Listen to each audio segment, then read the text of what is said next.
Hi friends, അസ്സലാമു അലൈക്കും. Welcome to my YouTube channel.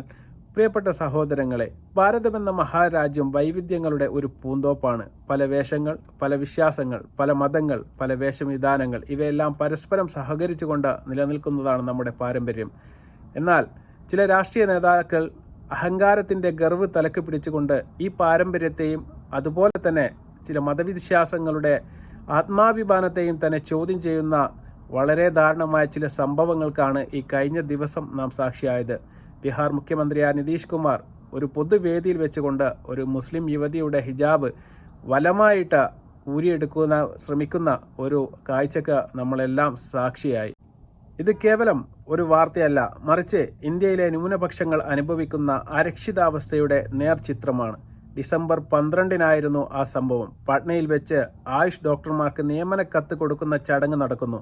വേദിയിൽ മുഖ്യമന്ത്രി നിതീഷ് കുമാർ നിയമനക്കത്ത് സ്വീകരിക്കാനായി സ്റ്റേജിലേക്ക് കടന്നു വന്നത് ഒരു മുസ്ലിം യുവതിയായിരുന്നു. തൻ്റെ വിശ്വാസത്തിൻ്റെ ഭാഗമായി, മാന്യതയുടെ അടയാളമായി അവർ മുഖം മറച്ചിരുന്നു. എന്നാൽ ഒരു മുഖ്യമന്ത്രി എന്ന പദത്തിൻ്റെ വലിപ്പം മറന്നുകൊണ്ട് നിതീഷ് കുമാർ ആ സഹോദരിയുടെ മുഖത്ത് നിന്ന് ആ വസ്ത്രം വലിച്ചു മാറ്റാൻ ആവശ്യപ്പെടുകയും ആംഗ്യം കാണിച്ച് അത് നീക്കാൻ നിർബന്ധിക്കുകയും ചെയ്യുകയായിരുന്നു. ഒരു സ്ത്രീയുടെ വസ്ത്രധാരണത്തിൻ്റെ മേൽ, അവളുടെ വിശ്വാസത്തിന് മേൽ കൈകടത്താൻ ആരാണ് ഇവർക്ക് അധികാരം നൽകിയത്? തീർച്ചയായിട്ടും അത്രയ്ക്കും വളരെ മോശകരമായ ഒരു സംഭവത്തിനാണ് നമ്മൾ സാക്ഷ്യം വഹിച്ചത്. തീർച്ചയായിട്ടും നമുക്ക് ആദ്യമായിട്ട് ആ വാർത്തയൊന്ന് കേൾക്കാം.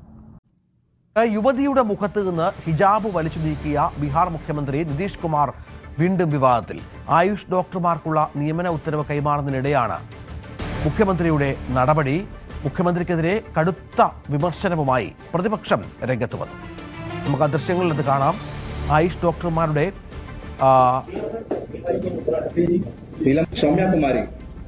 നിയമന ഉത്തരവ് കൈമാറുന്നതിനിടയിലാണ് ഈ ഒരു പ്രവൃത്തി നിതീഷ് കുമാറിന്റെ ഭാഗത്ത് നിന്ന് ഉണ്ടായത്.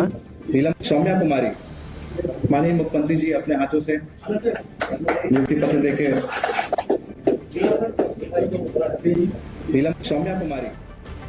രാകേഷ് വിവരങ്ങൾ പങ്കുവെക്കും. രാകേഷ്, ഒരു പ്രധാനപ്പെട്ട ചടങ്ങിലാണ് ഇങ്ങനെ മുഖ്യമന്ത്രി പെരുമാറുന്നത്. നിതീഷിന്റെ ഇത്തരം പ്രവർത്തികൾ ആദ്യമല്ല. എന്താണ് അവിടെ സംഭവിച്ചത്? അതെ രഞ്ജിത്ത് പറഞ്ഞ പോലെ തന്നെയാണ് കാര്യങ്ങൾ. നിതീഷ് കുമാറിന് ആരോഗ്യ പ്രശ്നങ്ങളുണ്ട് എന്ന് ഈ തെരഞ്ഞെടുപ്പ് കാലത്തൊക്കെ തന്നെ വലിയ ചർച്ചയായിരുന്നു. പ്രതിപക്ഷം തന്നെ അത് ആയുധമാക്കിയിരുന്നു. പ്രത്യേകിച്ച് അദ്ദേഹം പൊതുവേദികളിൽ അദ്ദേഹത്തിന് ഇടപെടുന്ന രീതിയൊക്കെ തന്നെ വലിയ തോതിൽ ചർച്ചയായിരുന്നു. അതിൻ്റെ ദൃശ്യങ്ങളൊക്കെ തന്നെ പ്രതിപക്ഷ പാർട്ടികൾ സാമൂഹ്യ മാധ്യമങ്ങളിൽ പ്രചരിപ്പിച്ചിരുന്നു. അദ്ദേഹത്തിൻ്റെ മാനസിക ആരോഗ്യത്തിന് പ്രശ്നമുണ്ട് എന്നൊക്കെ അന്ന് തന്നെ പ്രതിപക്ഷം ചൂണ്ടിക്കാണിച്ചിരുന്നതാണ്. പക്ഷേ അദ്ദേഹത്തെ മുൻനിർത്തി തന്നെ തെരഞ്ഞെടുപ്പിലേക്ക് പോയി. അദ്ദേഹം പൊതുയോഗങ്ങളിലൊക്കെ തന്നെ സജീവമായിരുന്നു. സഖ്യം അധികാരത്തിൽ വന്നു, വീണ്ടും മുഖ്യമന്ത്രിയായി. ഇപ്പോൾ ഈ ഘട്ടത്തിൽ വീണ്ടും അദ്ദേഹം ഒരു വിവാദത്തിൽ അകപ്പെട്ടിരിക്കുകയാണ്. ഇന്നലെ സെക്രട്ടേറിയറ്റിൽ വെച്ചായിരുന്നു ഈ ചടങ്ങ്. ആയുഷ് ഡോക്ടർമാർക്കുള്ള നിയമന ഉത്തരവ് കൈമാറുന്നതായിരുന്നു പരിപാടി. ഏതാണ്ട് 1000-ഓളം ഡോക്ടർമാർ അവിടെ ഉണ്ടായിരുന്നു. അങ്ങനെ ഓരോരുത്തരായി സർട്ടിഫിക്കറ്റുകൾ, നിയമന ഉത്തരവ് നൽകുകയായിരുന്നു നിതീഷ് കുമാർ. അങ്ങനെയാണ് ഈ ഡോക്ടറുടെ ഊഴം എത്തിയത്. ഡോക്ടർ നിയമന ഉത്തരവ് കൈപ്പറ്റാനേ അവിടേക്ക് എത്തി. അതിനിടയിലാണ് നിതീഷ് കുമാർ ഹിജാബ് വലിച്ചൂരുന്ന നടപടി ഉണ്ടാകുന്നത്. തൊട്ട് പിന്നിലുള്ളത് സാമ്രാജ് ചൗധരിയാണ്, ഉപമുഖ്യമന്ത്രി. അദ്ദേഹം നിതീഷ് കുമാർ ഈ പ്രവൃത്തി ചെയ്യുമ്പോൾ അദ്ദേഹത്തെ പിടിച്ചു മാറ്റാൻ ശ്രമിക്കുന്നത് കൂടി വാർത്ത നിങ്ങൾ കണ്ടു കാണും. വളരെ വേദനിപ്പിക്കുന്ന ഒരു സംഭവം തന്നെയാണ്. ഇതിനുള്ള വിമർശനങ്ങൾ തീർച്ചയായിട്ടും ഇന്ത്യ കടന്നുകൊണ്ട ദേശീയ തലത്തിലും അന്തർദേശീയ തലത്തിലും ഇപ്പോൾ ഇതിനെ ചർച്ച ചെയ്തുകൊണ്ടിരിക്കുകയാണ്. മുസ്ലിം രാജ്യമായ തുർക്കി മുതൽ ഖത്തർ വരെ ഇത്തരം നടപടിയിൽ അവരുടെ ആശങ്ക രേഖപ്പെടുത്തുകയും ചെയ്യുകയുണ്ടായി. അവിടുത്തെ മാധ്യമങ്ങൾ വളരെ രൂക്ഷാകുലമായ രീതിയിലാണ് അതിനോട് പ്രതികരിച്ചത്. ഇന്ത്യയിൽ മുസ്ലിങ്ങൾക്കെതിരെ പടരുന്ന വംശീയതയുടെയും ഇസ്ലാമോഫോബിയയുടെയും ഒരു ഉദാഹരണമായിട്ടാണ് ലോകം ഇതിനെ കാണുന്നത്. 22 കോടിയോളം വരുന്ന മുസ്ലിങ്ങൾ ജീവിക്കുന്ന ഒരു രാജ്യത്ത് ജനസംഖ്യയുടെ 15% വരുന്ന ഒരു ജനതയ്ക്ക് തങ്ങളുടെ വിശ്വാസം അനുസരിച്ച് വസ്ത്രം ധരിക്കാനുള്ള അവകാശം പോലും നിഷേധിക്കപ്പെടുന്നുണ്ട് എങ്കിൽ അത് ജനാധിപത്യത്തിൻ്റെ പരാജയമാണ് എന്ന കാര്യത്തിൽ യാതൊരു തർക്കവുമില്ല. നിങ്ങൾ നോക്കണം, ഈ കഴിഞ്ഞ തെരഞ്ഞെടുപ്പ് കാലത്ത് തന്നെ ഈ നിതീഷ് കുമാറിനെ സംബന്ധിച്ച് വ്യാപകമായ വിമർശനങ്ങൾ പ്രതിപക്ഷ പാർട്ടികൾ തന്നെ നടത്തിയതാണ്. ആ സമയത്ത് പ്രതിപക്ഷ പാർട്ടികൾ പറഞ്ഞിരുന്നു, അദ്ദേഹത്തിന് മാനസികപരമായ ചില ബുദ്ധിമുട്ടുകൾ അല്ലെങ്കിൽ ചില പ്രശ്നങ്ങൾ നേരിടുന്ന വ്യക്തിയാണ്, അദ്ദേഹത്തെ സജീവമായ തെരഞ്ഞെടുപ്പിൽ നിന്ന് മാറ്റി നിർത്തണമെന്ന്. പക്ഷേ ആരും അത് ചെവിക്കൊണ്ടില്ല.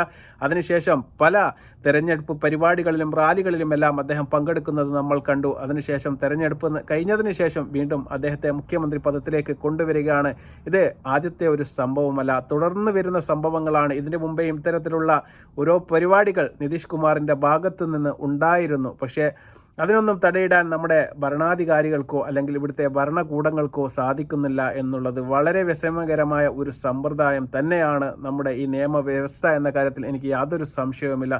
ഒരു സ്ത്രീ അവരുടെ ആത്മാഭിമാനത്തിൻ്റെ ഭാഗമായി അവരുടെ മതം അനുശാസിക്കുന്ന രീതിയിൽ ഒരു ഹിജാബ് ധരിച്ചു എന്നതുകൊണ്ട് നമ്മുടെ രാജ്യത്ത് എന്ത് പ്രശ്നമാണ് സംഭവിക്കുന്നത് എന്ന് എനിക്ക് മനസ്സിലാവുന്നില്ല. അത്രയ്ക്കും മാന്യമായ വസ്ത്രം ധരിച്ചുകൊണ്ട് ആയിരക്കണക്കിന് ഏകദേശം 1000-ഓളം ഡോക്ടർമാർ പങ്കെടുത്ത ഒരു ചടങ്ങായിരുന്നു ഡിസംബർ 12-ാം തീയതി പാട്നയിൽ നടന്നത്. ആ സദസ്സിൽ വെച്ചുകൊണ്ട് എല്ലാവരുടെ മുന്നിലും വെച്ചുകൊണ്ട് ആ സ്ത്രീയെ അപമാനിക്കുന്ന രീതിയിലേക്ക്, അതും ഒരു സാധാരണക്കാരനല്ല, നമ്മുടെ ബീഹാറിൻ്റെ മുഖ്യമന്ത്രി, അതും ഞാൻ മതേതരത്വനാണ് എന്ന് സ്വയം അവകാശപ്പെടുന്ന ഒരു മനുഷ്യൻ തന്നെ അത്തരത്തിലുള്ള ഒരു പ്രവൃത്തിക്ക് മുൻകൈ എടുക്കുമ്പോൾ തീർച്ചയായിട്ടും അത് തടയപ്പെടേണ്ടത് തന്നെയായിരുന്നു. അതിൽ നമ്മുടെ നിയമ സംവിധാനം നോക്കുകുത്തിയായി പോയത് എന്തുകൊണ്ടെന്നാൽ തീർച്ചയായിട്ടും നമ്മൾ സംശയിക്കേണ്ടതായിരിക്കുന്നു. അത് തന്നെയാണ് ഞാൻ പറഞ്ഞത്. നമ്മുടെ ജനസംഖ്യയുടെ ഏകദേശം 15% വരുന്ന ഏകദേശം 22 കോടിയോളം മുസ്ലിങ്ങൾ അധിവസിക്കുന്ന ഈ ഇന്ത്യയിൽ അവരുടെ വിശ്വാസി സമൂഹത്തെ ഇത്തരം ബലമായിക്കൊണ്ട് ഇത്തരം സ്ഥാനത്തിരിക്കുന്ന മുഖ്യമന്ത്രിമാർ വരെ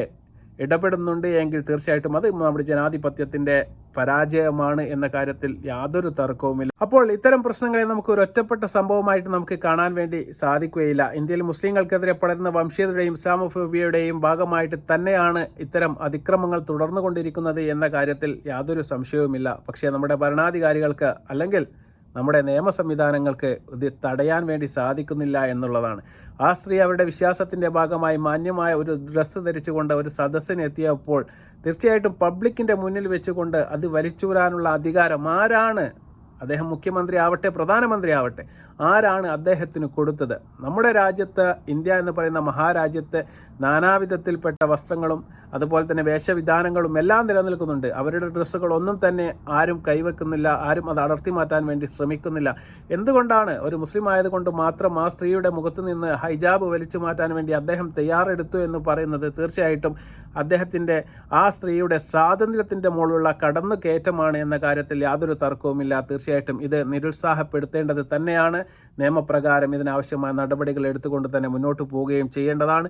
പ്രതിപക്ഷ പാർട്ടികൾ ശക്തമായ പ്രതിഷേധവും അതുപോലെ തന്നെ അതിലുള്ള അവരുടെ നിലപാടുകളും വ്യക്തമാക്കി കഴിഞ്ഞു. ഇനി തീർച്ചയായിട്ടും നിയമ സംവിധാനമാണ് ഇതിൽ ഇടപെടേണ്ടത് എന്ന കാര്യത്തിൽ യാതൊരു തർക്കവുമില്ല. തീർച്ചയായിട്ടും ഇത്തരം ഒറ്റപ്പെട്ട സംഭവങ്ങൾ ഇനിയും ആവർത്തിക്കാതിരിക്കട്ടെ എന്ന് മാത്രമേ നമുക്ക് പ്രാർത്ഥിക്കാൻ വേണ്ടി ഉള്ളൂ. തീർച്ചയായിട്ടും പശ്ചിമ ബംഗാളിലും അതുപോലെ തന്നെ ബീഹാറിലും അതുപോലെ തന്നെ ഒറ്റപ്പെട്ട സ്ഥലങ്ങളിൽ ഇത്തരം ഒരുപാട് പ്രശ്നങ്ങൾ തീർച്ചയായിട്ടും നമുക്ക് കാണാൻ വേണ്ടി സാധിക്കും. വരും ദിവസങ്ങളിലും അതുപോലെ തന്നെ ഭാവിയിലും ഇത്തരം പ്രവർത്തനങ്ങൾ ആവർത്തിക്കാതിരിക്കാൻ തീർച്ചയായിട്ടും ഇത്തരം അധികാര കസാരയിൽ ഇരിക്കുന്ന ആൾക്കാർ തീർച്ചയായിട്ടും ശ്രദ്ധിക്കേണ്ടതായിട്ടുണ്ട്. പൂർണ്ണമായ സംഭവങ്ങൾ ഇനി ആവർത്തിക്കാതിരിക്കട്ടെ എന്ന് നമുക്ക് പ്രാർത്ഥിക്കാം. തീർച്ചയായിട്ടും എന്താണ് നിങ്ങളുടെ ഇതിനെക്കുറിച്ചുള്ള അഭിപ്രായമെന്ന് തീർച്ചയായിട്ടും വിനീതമായിട്ട് നിങ്ങൾ എഴുതി അറിയിക്കണം. നിങ്ങളുടെ അഭിപ്രായങ്ങൾക്കാണ് വില. തീർച്ചയായിട്ടും നിങ്ങൾ ഞങ്ങളുടെ ചാനൽ കാണാൻ നിങ്ങൾക്ക് ഇഷ്ടപ്പെടുന്നുണ്ട് എങ്കിൽ തീർച്ചയായിട്ടും ഞങ്ങളുടെ ചാനൽ ഒന്ന് സബ്സ്ക്രൈബ് ചെയ്യുക, അതുപോലെ തന്നെ ലൈക്ക് ചെയ്യുക, അതുപോലെ തന്നെ ഷെയർ ചെയ്യുക, അതുപോലെ തന്നെ കമൻറ്റ് നൽകുക. മറ്റൊരു വീഡിയോവുമായി വരുന്നതുവരെ അസ്സലാമു അലൈക്കും വറഹ്മത്തുള്ളാഹി തആല വബറകാതുഹു.